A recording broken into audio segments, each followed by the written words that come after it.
حضرت سیدنا ابو ہریرہ رضی اللہ تعالی عنہ فرماتے ہیں کہ حضور سید عالم صلی اللہ تعالی علیہ وآلہ وسلم کا ارشاد مبارک ہے، میت قبر میں ڈوبتے ہوئے فریادی کی طرح ہوتی ہے کہ ماں باپ بہن بھائی کی مغفرت و بخشش کے لیے یہ دعا پڑھی جائے، اللہ تعالی مرحومین کو جہنم سے آزادی لکھ دیتا ہے۔ فرمایا اللہ تعالی نے زمین والوں کو قرآن مجید کی اس صورت سے سرفراز فرمایا ہے، اور اپنے مرحومین کے لیے اس سورت کو پڑھا جائے تو قبر والوں کو پہاڑوں کے برابر ثواب عطا فرماتا ہے۔ جب انسان مر جاتا ہے تو اس کے عمل منقطع ہو جاتے ہیں، مگر 3 عمل باقی رہتے ہیں، پہلا عمل، دوسرا عمل اور تیسرا عمل۔ ان تینوں عملوں کی بدولت اللہ تعالی مرحومین کے لیے نرمی والا معاملہ فرما کر ان کی بخشش و مغفرت فرماتا ہے۔ بسم اللہ الرحمن الرحیم۔ السلام علیکم ورحمۃ اللہ۔ محترم ناظرین، اس بد عملی کی ابتدا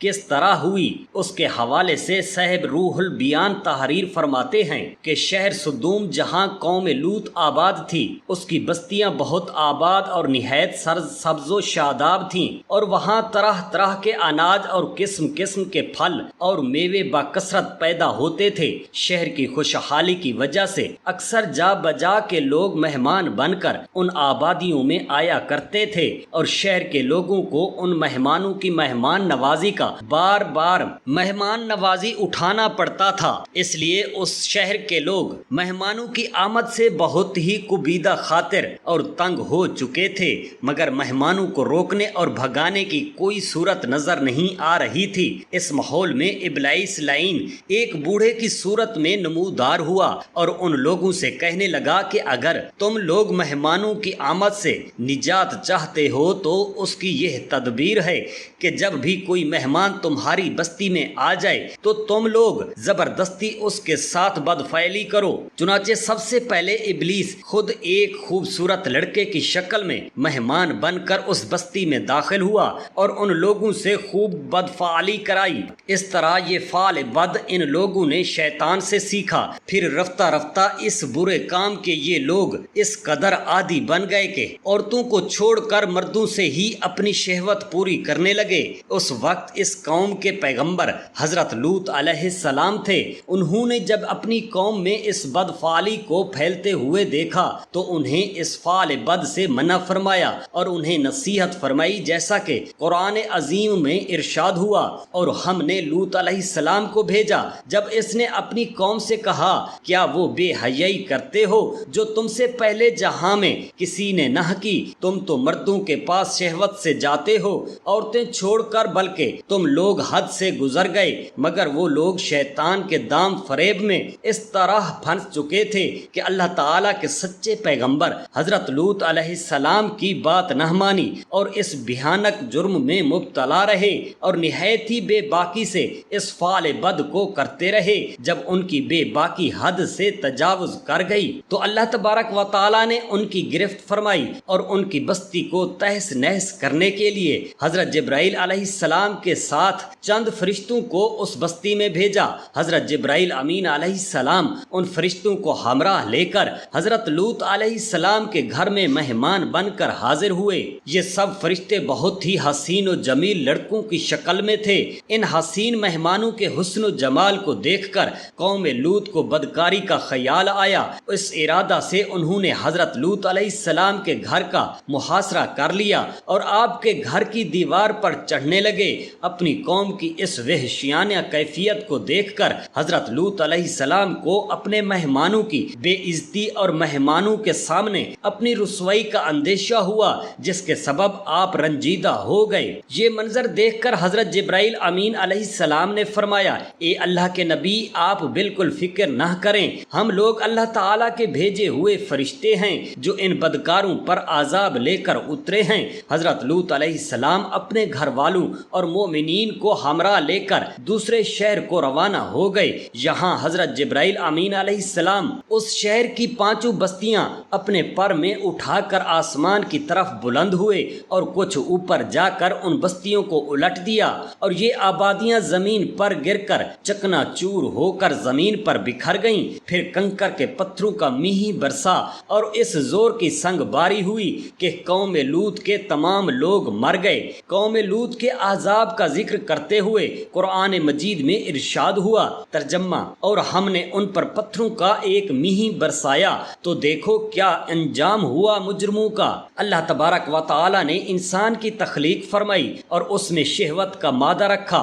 اس کی تکمیل کے لیے عورت کی تخلیق فرمائی اور اس سے فائدہ حاصل کرنے کے لیے قواعد و ضوابط متعین فرمائے اور نکاح کو مرد و عورت کے درمیان فائدہ حاصل کرنے کا جائز طریقہ عطا فرمایا تاکہ ان کے شہوت کی تکمیل بھی ہو جائے اور نسل انسانی فروغ بھی پا جائے۔ مگر انسان شیطان کے فریب میں آ کر خدا کے عطا کردہ جائز طریقہ کو استعمال کرنے کی بجائے اپنی شہوت کا غلط اندازہ سے استعمال کرنے لگا، جس کی بنیاد پر سماج اور معاشرہ میں فتنہ و فساد اور بے حیائی و بے شرمی عام ہو گئی۔ اسلام اور بانی اسلام نے معاشرہ کو صاف ستھرا کر کے پاکیزہ نظام کرنے کے لیے ایسے بیہودہ اور بدترین فعل سے لوگوں کو منع فرمایا اور اس کے ذریعہ ہونے والے دنیا و آخرت کے نقصانات اور بھیانک انجام سے آگاہ فرمایا۔ چنانچہ لواطت کی مذمت کے حوالے سے آپ قرآنی آیات اس کی تشریحات ملاحظہ فرما چکے، اب اسی سے متعلق ہم محسن انسانیت ہادی قوم ملت رحمت و عالم صلی اللہ علیہ وآلہ وسلم کے چند ارشادات مبارکہ پیش کر رہے ہیں۔ حضرت جابر رضی اللہ تعالی عنہ سے روایت ہے، انہوں نے کہا کہ رسول اللہ صلی اللہ علیہ وآلہ وسلم نے فرمایا ہے کہ سب سے زیادہ جس چیز کا مجھے اپنی امت پر خوف ہے وہ قوم لوط کا عمل ہے۔ حضرت جابر رضی اللہ تعالی عنہ کی روایت کردہ مذکورہ حدیث شریف میں خصوصی طور پر آپ کا اپنی امت کے لیے اس فعال بد میں مبتلا ہونے کا اندیشہ ظاہر کرنا اس بات پر دلالت کرتا ہے کہ دیگر بداعمالیوں اور گناہوں کے مقابلے میں قوم لوط کا عمل ہے حد قبیح اور اس کا مرتکب عذاب و عذاب الہی کا حد درجہ حقدار ہے، جیسا کہ ایک مقام پر اللہ کے رسول صلی اللہ تعالی علیہ وآلہ وسلم نے صاف صاف لفظوں میں اس کی وضاحت فرمائی۔ اللہ تعالی کے نزدیک نطفہ کو حرام کاری میں صرف کرنے سے بڑا کوئی گناہ نہیں ہے۔ روایت ہے کہ حضرت سیدنا ابو بکر صدیق رضی اللہ تعالی عنہ نے ایک مرتبہ درخت پر ایک پرندے کو بیٹھے ہوئے دیکھا تو پرندے سے مخاطب ہو کر کہنے لگے، اے پرندے تمہیں خوشخبری ہو، تم کس قدر مزے میں ہو، اللہ کی قسم میں چاہتا ہوں کہ میں بھی تمہاری طرح ہوتا، تم درختوں پر بیٹھتے ہو، پھل کھاتے ہو، پھر اڑ جاتے ہو، نہ تمہارا حساب ہوگا اور نہ تم پر کوئی عذاب ہوگا۔ اللہ کی قسم میں چاہتا ہوں کہ راستے کے کنارے کا ایک درخت ہوتا، میرے پاس سے کوئی اونٹ گزرتا، مجھے پکڑ کر اپنے منہ میں ڈال لیتا، پھر وہ مجھے چباتا اور جلدی سے نگل لیتا اور پھر وہ مینگنی بنا کر نکال دیتا اور میں انسان نہ ہوتا۔ حضرت ابو ہریرہ رضی اللہ تعالی عنہ سے روایت ہے، فرماتے ہیں کہ رسول اللہ صلی اللہ علیہ وآلہ وسلم نے ارشاد فرمایا، اللہ تعالی جنت میں نیک بندے کے درجے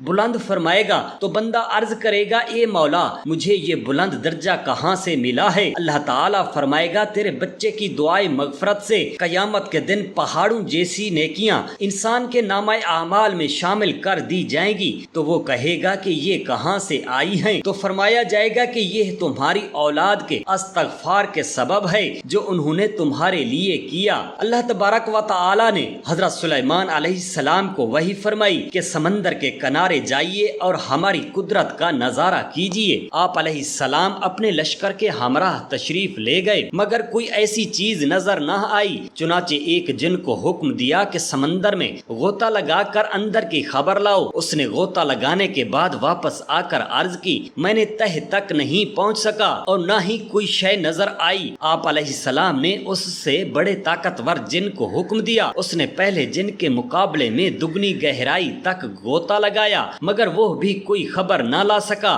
آپ نے اپنے وزیر حضرت آصف بن برخیہ کو حکم دیا، انہوں نے تھوڑی ہی دیر میں ایک عالیشان کافوری 4 دروازوں والا سفید سمندری گنبد لا کر آپ علیہ السلام کی خدمت سراپا عظمت میں حاضر کر دیا۔ اس کا ایک دروازہ موتی کا، دوسرا دروازہ یاقوت کا، تیسرے ہیرے کا اور چوتھا زمرد کا تھا۔ چاروں دروازے کھلے ہونے کے باوجود سمندر کے پانی کا کوئی قطرہ اندر نہ پہنچ سکتا تھا۔ اس سمندری گنبد کے اندر ایک حسین حسین و جمیل نوجوان صاف ستھرے لباس میں ملبوس مشغول نماز تھا۔ جب وہ نماز سے فارغ ہوا، آپ علیہ السلام نے سلام کیا، اس نوجوان سے سمندری گنبد کا راز دریافت کیا۔ اس نوجوان نے عرض کی، اے اللہ کے نبی، میرا باپ معذور اور والدہ نابینا تھی، الحمدللہ میں نے 70 سال ان کی خدمت کی۔ میری ماں نے انتقال سے پہلے دعا کی، یا اللہ میرے بیٹے کو درازی عمر بالخیر عطا فرما۔ والد محترم نے باوقت وفات دعا فرمائی، یا اللہ میرے بیٹے کو ایسی جگہ عبادت پر لگا کہ شیطان مداخلت نہ کرے۔ والد مرحوم کی تدفین کے بعد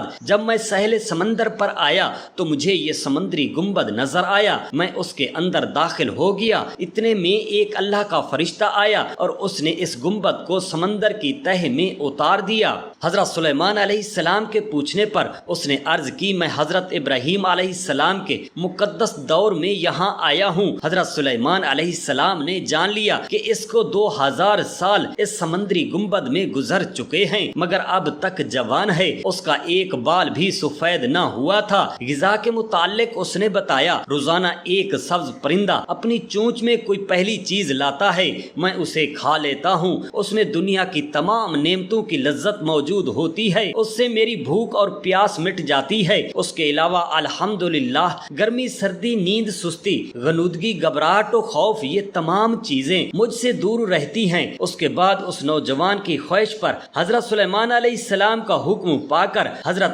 آصف بن برخیہ نے سمندری گنبد کو اٹھا کر سمندر کی تہ میں پہنچا دیا۔ اس کے بعد حضرت سلیمان علیہ السلام نے فرمایا، اے لوگو، اللہ آپ سب پر رحم فرمائے۔ حضرت انس رضی اللہ تعالی عنہ سے روایت ہے کہ نبی کریم صلی اللہ تعالی علیہ وآلہ وسلم نے ارشاد فرمایا، میری امت قبروں سے اس حال میں نکلے، مرحومہ ہے گناہوں کے ساتھ قبروں میں داخل ہوگی کہ اس پر کوئی گناہ نہیں ہوگا۔ اللہ تعالی مومنین کے دعائے بخشش کرنے کے سبب گناہوں سے پاک و صاف کر دے گا۔ حضور صلی اللہ علیہ وآلہ وسلم کی خدمت میں حاضر ہو کر ایک شخص نے عرض کیا، یا رسول اللہ صلی اللہ تعالی علیہ وآلہ وسلم، میرے والدین جب تک زندہ تھے میں ان کے ساتھ حسن سلوکی کرتا تھا، اب جب کہ وہ وفات کر گئے ہیں تو میں ان کے ساتھ کس طرح بھلائی کر سکتا ہوں؟ حضور صلی اللہ تعالی علیہ وآلہ وسلم نے فرمایا، اب تیری ان کے ساتھ نیکی یہ ہے کہ تو اپنی نمازوں کے ساتھ ان کے لیے بھی نفل نمازیں پڑھ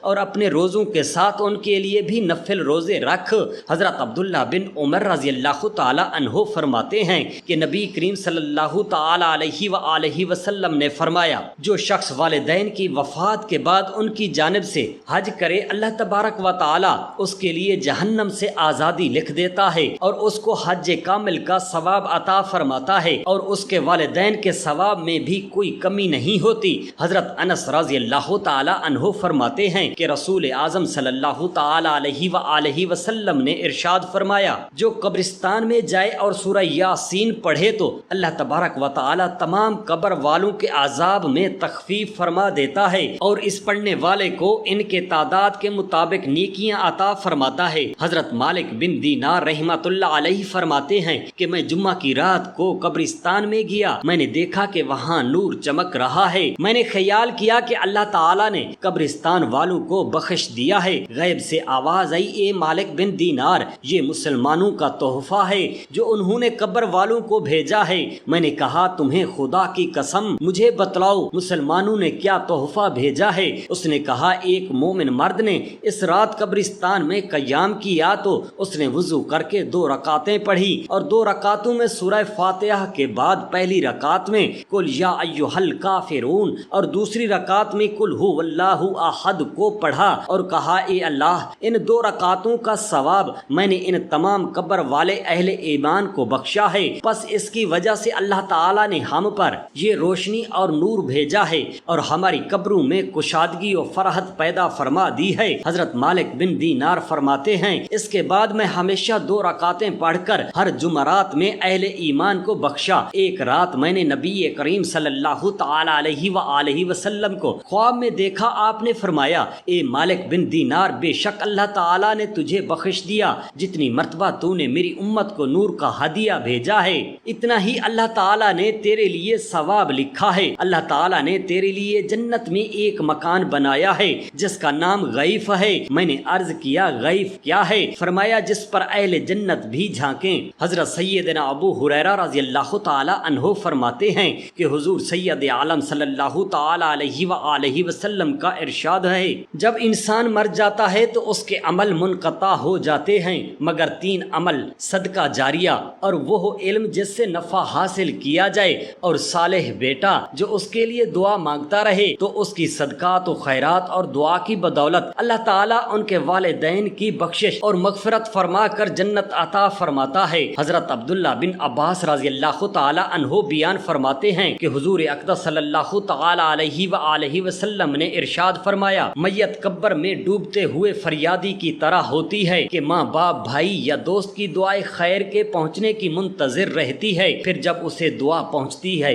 تو اسے یہ دعا دنیا اور اس کی تمام نعمتوں سے زیادہ پیاری ہوتی ہے، اور اللہ تعالیٰ زمین والوں کی دعا سے قبر والوں کو پہاڑوں کے برابر ثواب عطا فرماتا ہے، اور یقیناً زندوں کا مردوں کے لیے تحفہ ان کے لیے دعائے مغفرت کرنا جیسا ہے۔ حضرت ابن جوزہ رضی اللہ تعالی عنہ سے مروی ہے کہ ایک مرتبہ اہل مدینہ سخت قحط میں مبتلا ہو گئے، یعنی بارشیں نہیں ہو رہی تھیں۔ انہوں نے حضرت عائشہ صدیقہ رضی اللہ تعالی عنہا کی بارگاہ اقدس میں آ کر شکایت کی۔ آپ نے فرمایا، نبی کریم صلی اللہ تعالی علیہ وآلہ وسلم کے مزار اقدس کی جانب دیکھو اور ان کے حجرہ روضہ مطہرہ سے تھوڑا سا سوراخ کر دو، یہاں تک کہ آپ کی قبر انور اور آسمان کے درمیان کوئی چھت یعنی حجاب باقی نہ رہے۔ پس صحابہ کرام رضوان اللہ تعالی علیہم اجمعین نے ایسا ہی کیا۔ اتنی کثیر بارش ہوئی جس سے بہت گھاس اگی، اونٹ وہ گھاس کھا کھا کر اتنے موٹے ہوئے کہ ان کی کوہانیں پھٹ گئیں۔ اس سال کا نام پھٹنے کا سال پڑ گیا۔ حضرت عقبہ بن عامر رضی اللہ تعالی عنہ روایت کرتے ہیں کہ انہوں نے بارگاہ نبوی صلی اللہ تعالی علیہ وآلہ وسلم میں عرض کیا کہ نجات کی صورت کیا ہے؟ آپ نے فرمایا، اپنی زبان بند رکھو اور اپنے گھر سے باہر نہ نکلو اور اپنی خطاؤں پر رویا کرو۔ حضرت سیدنا ابو ہریرہ رضی اللہ تعالی عنہ سے مروی ہے کہ رسول اکرم نور مجسم صلی اللہ تعالی علیہ وآلہ وسلم نے ارشاد فرمایا، اللہ تبارک و تعالی کے خوف سے رونے والا جہنم میں داخل نہ ہوگا یہاں تک کہ دودھ تھنوں میں واپس آ جائے، اور اللہ تعالیٰ کے راستے کی گرد و غبار اور جہنم کا دھواں جمع نہیں ہو سکتے۔ حضرت عبداللہ ابن عباس رضی اللہ تعالی عنہما سے مروی ہے کہ حضور نبی اکرم صلی اللہ تعالی علیہ وآلہ وسلم نے ارشاد فرمایا، 2 آنکھیں ایسی ہیں جنہیں آگ نہیں چھوئے گی، ایک وہ آنکھ جو آدھی رات میں خوف خدا سے روئی، اور دوسری وہ آنکھ جس نے راہ خدا میں نگہبانی کرتے ہوئے رات گزاری۔ حضرت ابو ہریرہ رضی اللہ تعالی عنہ سے مروی ہے کہ نبی رحمت شافع امت صلی اللہ تعالی علیہ وآلہ وسلم نے ارشاد فرمایا، قیامت کے دن ہر آنکھ روئے گی مگر جو آنکھ اللہ تعالیٰ کی حرام کردہ چیزوں سے رک گئی، جو آنکھ راہ خدا میں بیدار رہی، اور جس آنکھ سے خوف الہی کی وجہ سے مکھی کے پر کے برابر آنسو نکلا، وہ رونے سے محفوظ رہے گی۔ اللہ تعالیٰ ہم سب مسلمانوں کو اپنے خوف سے رونے والا بنائے، اور یہ رونا اپنی بارگاہ اقدس میں منظور و مقبول فرما کر ہماری بخشش و مغفرت فرمائے۔ آمین یا رب العالمین۔ جزاک اللہ خیرا کثیرا۔